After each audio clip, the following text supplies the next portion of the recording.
What kind of man murders his wife and then plays the victim? Barry Morphew sitting in his lawyer's office, signing papers. Not confession papers, not plea bargain papers. Lawsuit papers, $15 million. That's what he wanted from the state of Colorado, his reasoning.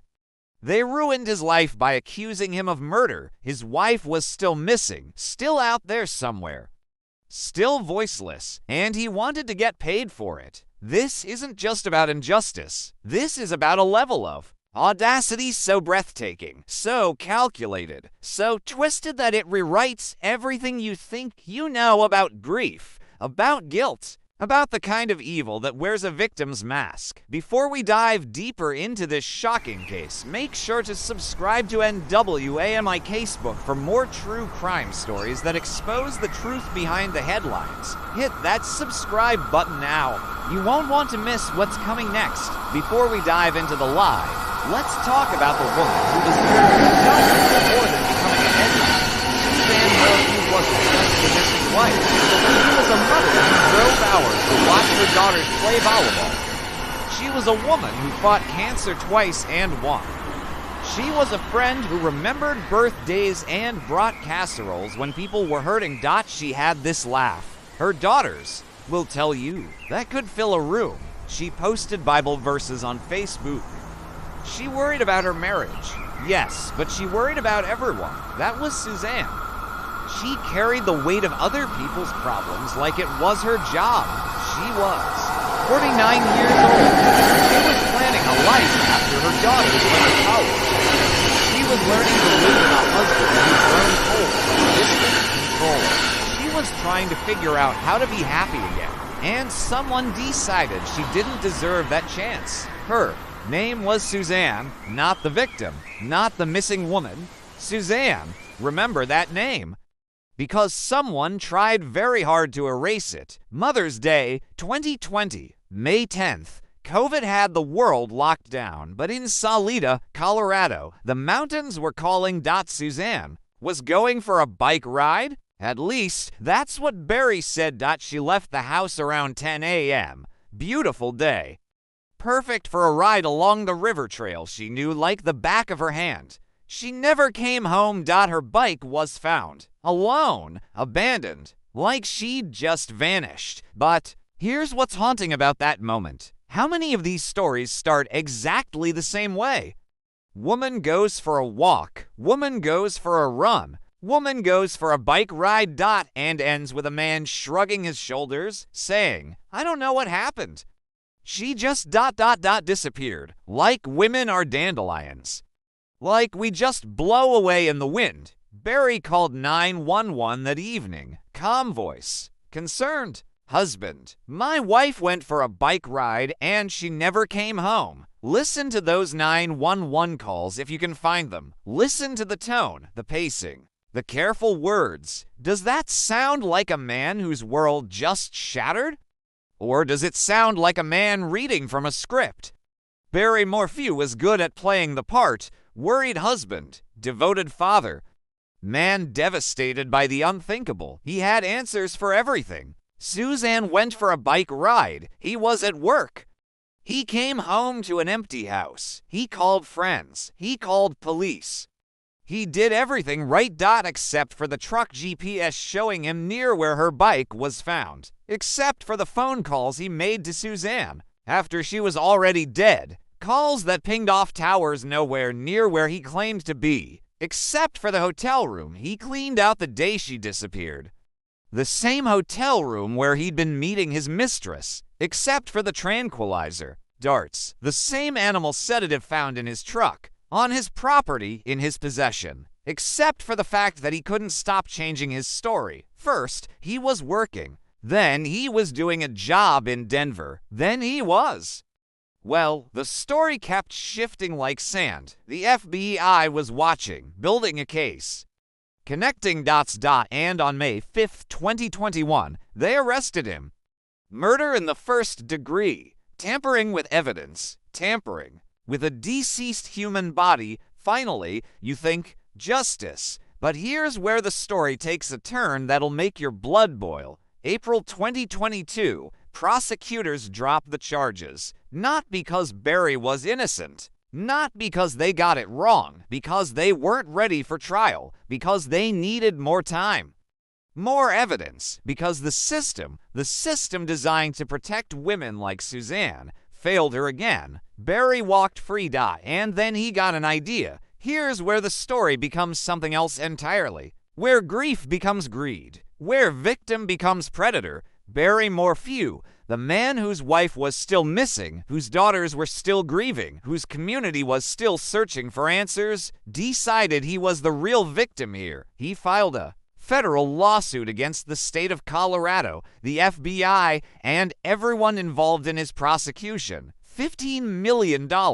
His reasoning: they destroyed his reputation. They ruined his business. They put him through hell. The audacity is breathtaking. This man, who deleted text messages, lied to investigators, and couldn't explain why his truck was near the crime scene, wanted to be compensated for the inconvenience of being suspected of murdering his wife while her body was still out there. Still unfound, still calling for justice. He held press conferences. He played the wronged man. He talked about moving on with his life. What life? The life you built on your wife's grave. This wasn't just legal maneuvering. This was psychological warfare. Against Suzanne's memory, against her family, against every woman who's ever been silenced by the man who was supposed to protect her. Barry Morphew wasn't just getting away with murder. He was trying to get paid for it. Let's pause here and talk about the cruelest part of this entire story. Suzanne's daughters, Mallory and Macy, two young women who lost their mother and then had to watch the world accuse their father of killing her, they stood by him. They defended him. They cried at his hearings because what choice did they have? Their mother was gone. If their father was guilty, they'd lost everyone. If he was innocent, he was all they had left. Do you understand the impossible position Barry put these girls in? The choice he forced them to make. Believe your father is a murderer or believe your mother just vanished. They chose to believe in their father. They had to. The alternative was too devastating to accept. They wrote letters to the court. They spoke about his character. They became his shield. And Barry let them. He let his daughters carry the weight of his lies. He let them defend the indefensible. He let them sacrifice their relationship with their mother's family, their own peace of mind, their ability to grieve properly because it served his purposes. That's not love. That's not protection. That's using your own children as human shields. And maybe, just maybe, that's the most unforgivable part of this whole story. September 22nd, 2023. Work crew in Moffett, Colorado, was doing routine maintenance. They found bones, human bones, belonged to Suzanne Morphew. 3 years. 3 years she'd been out there, while Barry played victim, while he sued for millions, while he built a life on the lee of her disappearance. She was found miles from where she allegedly went missing. Miles from the bike trail where her abandoned bike was discovered. But here's the detail that changes everything. The bones tested positive for animal tranquilizer, the same tranquilizer Barry used on his property, the same drug found in his truck. What are the odds? What are the odds that a woman who went missing during a bike ride would end up buried miles away with animal sedative in her system, while her husband possessed the exact same drug? What are the odds of that being a coincidence? Here's your answer. 0. Suzanne Morphew had been drugged, killed, buried, forgotten. Except she wasn't forgotten. She was evidence, and evidence had the way of speaking louder than lies. Buried $50 million. This is gone like it never existed.